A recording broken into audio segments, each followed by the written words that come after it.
এয়া শ্ৰী শ্ৰী ঋষি আশ্ৰিত দদান থান।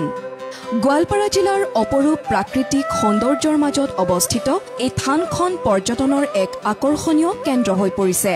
ৰাভা সমাজৰ বিশ্বাস পৰম্পৰাক উজ্জীৱিত কৰি দদান থানে সুদৃঢ় কৰিছে আধ্যাত্মিক চিন্তা চেতনাৰ ভেটি।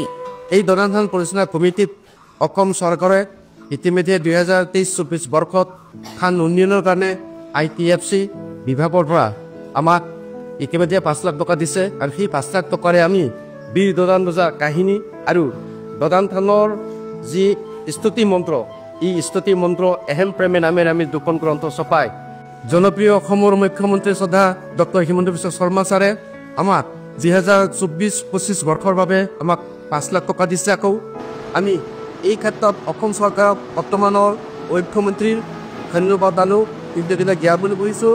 আমি আশা কৰিও যে বিভিন্ন সমুদ্ৰ খিলঞ্জীয়া জাতি জনগোষ্ঠীৰ যি ইতিহাস, যি বিশ্বাস আৰু পৰম্পৰা, এই সংৰক্ষণৰ কাৰণে তেওঁ যিহেতু প্ৰচেষ্টা লৈছে, এই অসমখনক একতাৰ ঐক্যৰ বান্ধি ৰখাৰ কাৰণে নিশ্চয় এটা গভীৰ বহাৰক হ'ব।